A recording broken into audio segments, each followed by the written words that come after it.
So 100 days into Todd Boehly's reign in charge at Chelsea, and he's looking for a new boss, Stevie Nicol. Thomas Tuchel sacked. The names that have been prominent so far to replace him: Graham Potter, Mauricio Pochettino, and Zinedine Zidane. Let's take a look at these individually. Potter looks like being the favourite. What do you make of his performances at Brighton, his ascent in management, and would he be the right man to come in at Chelsea? Well, I don't think there's anybody who wouldn't agree that what Graham Potter's done at Brighton is absolutely fantastic. What they're doing this year, on top of the great football that they've played over the last 2 or 3 seasons, is they're actually getting results. They're actually scoring goals. It's very difficult not to understand that eventually Graham Potter's going to get a chance at the so-called big clubs. Some are saying it's maybe not a great time to take over Chelsea, but guess what? Whenever you get a job at a big club, it's because there's problems. And so, in my opinion, I think Graham Potter is the man for the job. I hope and I would assume that Todd Boehly and the rest of his owners understand that this Chelsea side isn't going to turn around in a couple of games. It's going to take some time. And I hope they understand that if they do get Graham Potter, it will take some time to get him playing the type of football that he had his Brighton side playing, and not again in 12 months' time have a knee-jerk reaction if things haven't quite worked out the way they wanted. So, in my opinion, Potter is definitely the man. We'll speak about Pochettino and Zidane in a second. However, players are all over social media. They'll be well aware that Pochettino and Zidane have also been mentioned for the role. How would Graham Potter be received, in your opinion, in that Chelsea dressing room if he is the man chosen to replace Thomas Tuchel? I think there's no doubt that Graham Potter doesn't quite have the aura of certainly Zidane and probably not Pochettino. But, you know, it really doesn't matter what aura you walk in with. It's how you project yourself when you walk through that door and when you get them on a training field and when you talk to them and you coach them. That's when it really matters. You know, anybody can walk through the door with a halo or whatever, but it's the substance that players see. You know, players will smell weakness at any point.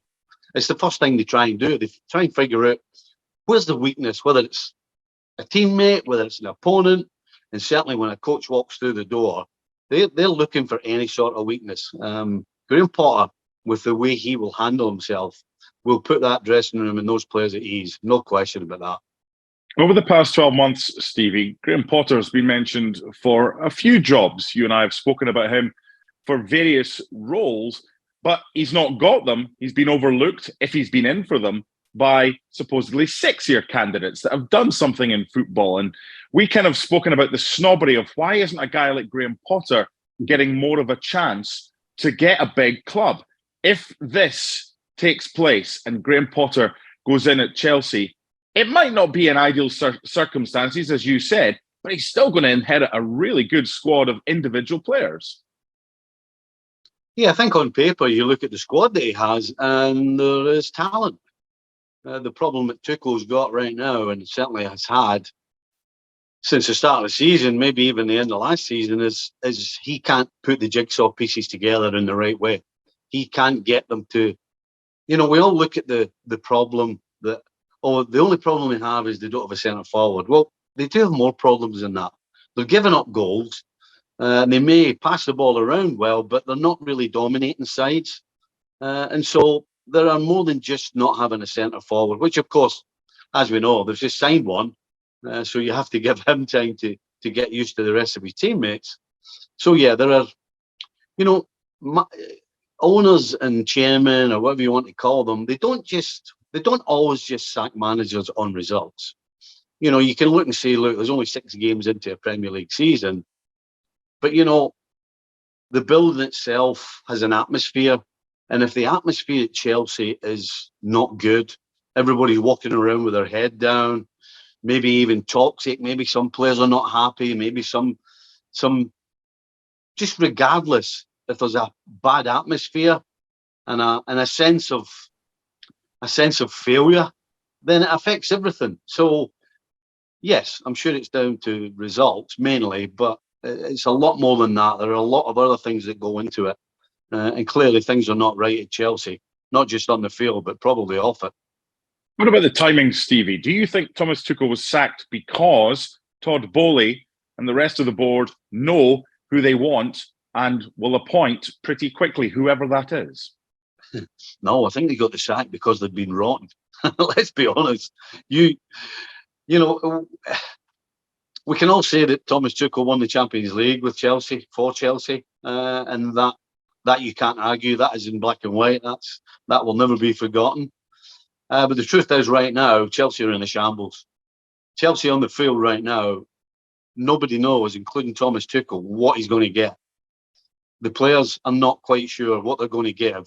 They're certainly giving 100%. I don't think the players are not giving 100%. I think we can forget that. But the fact is, the pieces of the puzzle, Thomas Tuchel hasn't been putting them in the right place, or hasn't motivated his players well enough or properly enough that they've been producing. So, at the end of the day, right now, Chelsea's in a shambles, and they're trying to fix it by getting rid of the manager. Let's talk about Mauricio Pochettino. Now, he's a guy who's not at work right now, so he's easy to call up his representatives and no one really needs to know about it.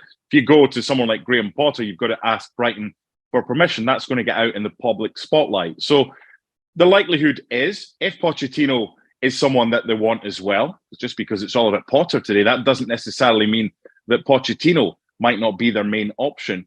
Why is he suddenly without a job and no one's really come calling for him recently when 12 months ago, everybody seemed to want him and he was the name on everybody's lips? Well, I think, to be honest, there would be, behind the scenes, there'll be plenty of teams would be approaching Pochettino. But right now, he's in a position where he can pick and choose still. Things didn't go well at PSG, but he's still in a position where he can pick and choose. And he's probably waiting on a, surprise, surprise, on a Chelsea coming available. So I wouldn't be surprised if his people are banging on the door or ringing a bell or making phone calls, whatever it has to be, in order to get him through that door at Chelsea.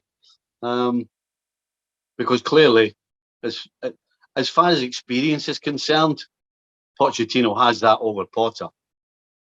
But is that the only thing he has over Potter?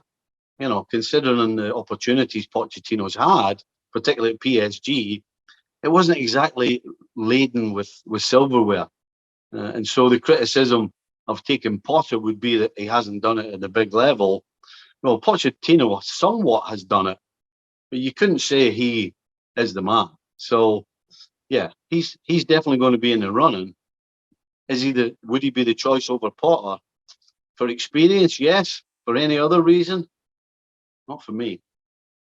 You were in football long enough, Stevie, to know that there's some loyalty, but when someone else comes calling and you're out of a job, then that loyalty can go out the window. Is there a concern, therefore, for Pochettino, given what he did at Spurs and the legacy that he left there, Chelsea being a rival, or is it a case of if they want me, I'm going?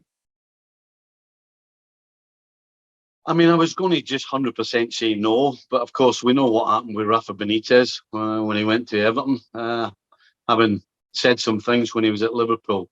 Now, I don't believe Pochettino said anything particularly about Chelsea, which may turn out to be a smart move. But I think at the end of the day, most fans and most owners are interested in bringing in somebody who's going to make their team successful and their club successful. I am not a Chelsea fan, so I don't know what the sort of hatred level is for Tottenham. But I think any fan with any sense is only interested in success for his club. And if Pochettino is the man to bring success, then regardless of him being at Tottenham, then you take him. Finally, Zinedine Zidane was the other one mentioned. Some talk that he would like the French job after the World Cup. Is that someone that Chelsea should be looking at?